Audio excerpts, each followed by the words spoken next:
So you remember in the movie Wolf of Wall Street where Jordan Belfort steps down as the CEO of Stratton Oakmont, and then he realizes pretty quickly, yeah, I like being the CEO, so I'm not leaving. I'm not leaving. I'm not leaving. Yeah, that's basically the visual representation of what's going on with Alabama freshman cornerback Jaylen Mbakwe, who thought he was going to the transfer portal, but now is not going to the transfer portal. I wonder why. Welcome on into SEC Unfiltered. He's Dave Shumate. I'm Cole Thompson, breaking down the news of the 5-star quarterback sticking around in Tuscaloosa for another season. Real quickly, make sure that you like the video, hit the ring notification down below, and of course, subscribe to the channel because we talk college football every single day. Download the podcast version of the show wherever you get your podcast listening systems. Follow us on the socials, link in the description. Follow Dave at Mock 10 Sports, me at Mr. Cole Thompson, and check out all of our great work found at secunfiltered.com. This episode is brought to you by our friends over at Prize Picks. Go to Prize Picks, the #1 fantasy sports app, and use the promo code SECU at sign up to get a $50 instant play when you play your first $5 lineup. Ladies and gentlemen, Prize Picks is not only made for college football, it's made for college basketball. So if you think that your favorite player is going to hit the over on 3-pointers, go ahead and hammer that line. If you think that his field goal percentage is going to be around 55%, hammer that line. Whatever you see fit, prizepicks.com, promo code SECU for a $50 instant play with your first $5 lineup. Dave, this is the new norm of college football, where the transfer portal is no longer used as a second opportunity for players to restart their careers. It's an opportunity for them to go to the highest bidder. And there was a report that came out yesterday that multiple teams were interested in adding in Jaylen Mbakwe. One team, we don't know who it was, Lane Kiffin. Who was going to be the one to offer him? Lane Kiffin. A seven-figure NIL deal, Lane Kiffin and Ole Miss. He's ended going to stick around, which means Alabama probably matched that deal, which means Alabama's not losing a player, but they now opened up the precipice of this is going to be an important factor moving forward for us. Yeah, very, very interesting dynamic. Like you said, it's why people want just like it's not NIL. It's the unlimited transfers. It's twice a year you have to go renegotiate with your roster and whatnot to get things done. It's just exhausting while you're prepping for a bowl game, while you're trying to bring in a new haul of transfer portal kids, you're signing a high school class.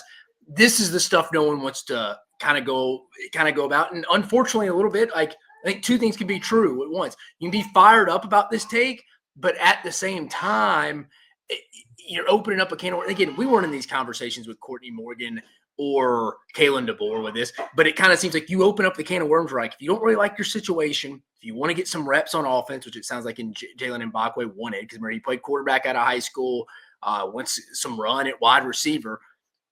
Hey, I can kind of go hang the carrot of, hey, I'm about to go walk out, and I have some suitors, as you mentioned, with Ole Miss and Lane Kiffin offering a 7-figure deal. Do you want me to go? Will you give me maybe a little bit better deal? And how about move me to offense so I can play both ways a little bit? That's the unfortunate side of this, is the kids have all the leverage. And again, can't blame Jaylen Mbakwe. It is what it sounds like. The rest of his teammates welcomed him back with open arms. So it's not like he's a kid. He has the podcast. That'll be an interesting new episode to speak of. It's the definition of the beast we live in the environment and the ecosystem of college football right now, Bear. Currently, the way that college football is, it is a 24/7, 365 job that never has an off switch, because of when you're not reporting yourself to practice, you're making phone calls to recruits that are already committed to you. And then you're making phone calls to kids that you want to be committed to you. And now you have to throw in the fact of players who are going to enter the transfer portal, keeping them around if you believe that they're a good fit for your team. So it's always re-recruiting the player that they belong in the system. And it becomes tiring. I think Jaylen Mbakwe is a talented player. I think he can be a foundational piece for this defense. And he was one of the star names that decided to stick around when Nick Saban wanted to retire. And him and Ryan Williams were supposed to be the foundation of this new era of college football, especially down in Tuscaloosa, where the standard isn't changing.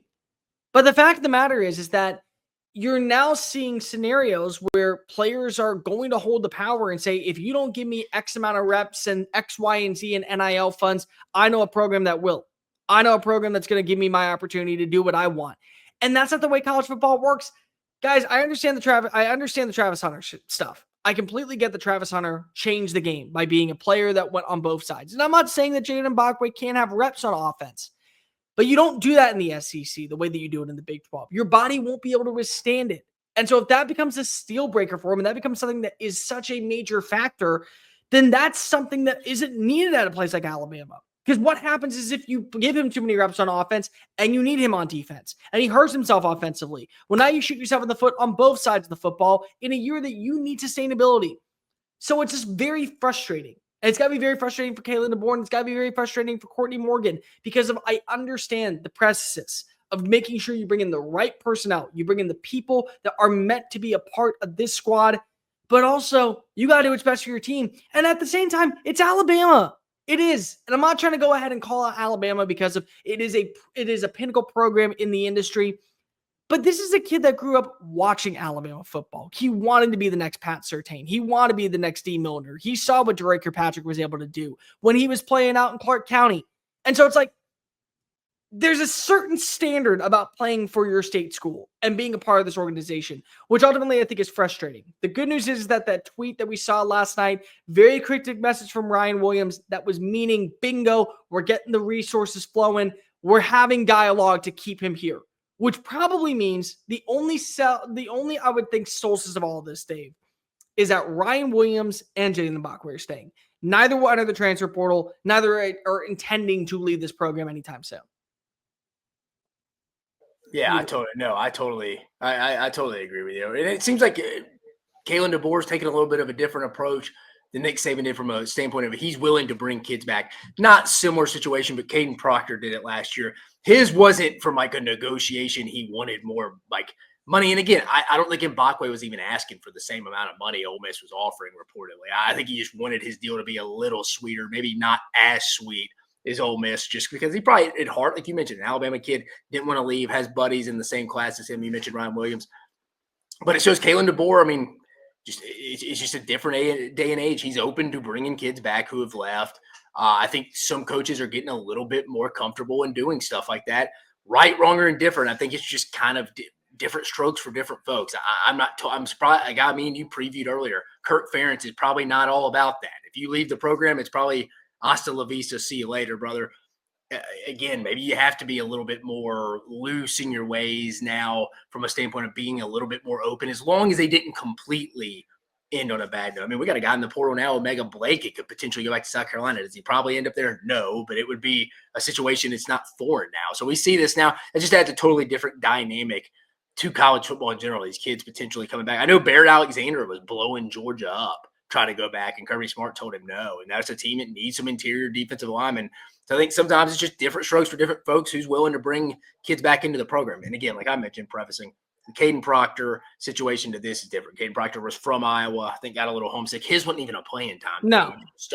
Didn't even want more money. I think didn't he go back for spring break to hang out with some guys? And it was kind of like, I missed my teammates. I'm going to come back. And obviously Alabama had a hole at the left tackle spot. Perfect marriage for both teams. This was a little bit like, let me use my leverage, and right, wrong, or indifferent. That's the world we live in. Dave, unfortunately, here's the problem with it. Now other players know that they can do it too. And that's where it becomes an issue because of now what is it? Or do you want to be a part of a winning culture? Or do you want to make a quick buck?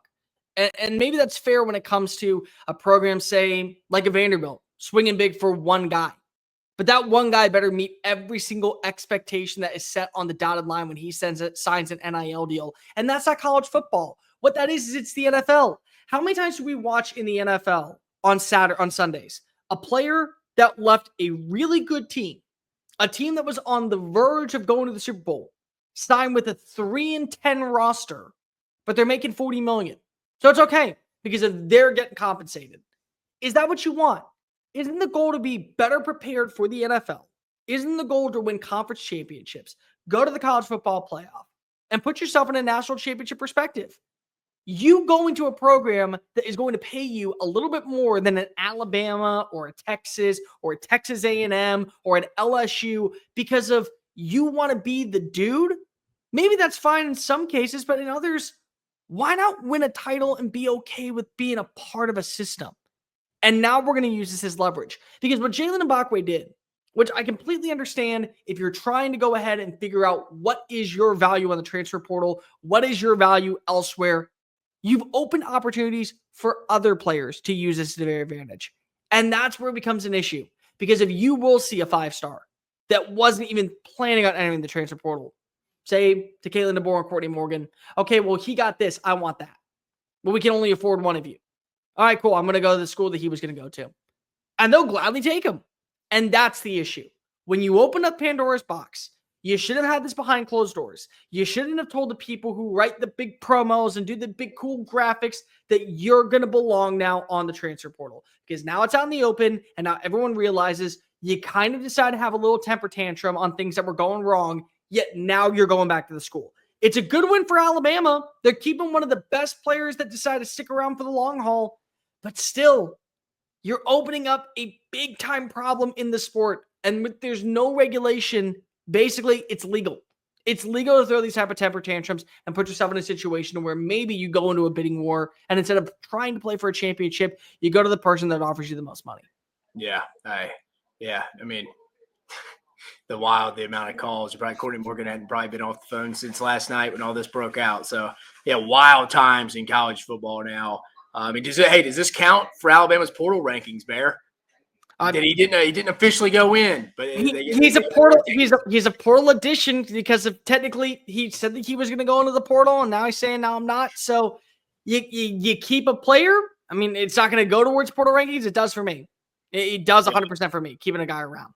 No, I agree. I mean, why not give him some runs starting in bowl practice and prep for Michigan at this point at the wide receiver spot? I mean, you've lost some receivers, obviously, like Kobe Prentice and Caleb Odom and them.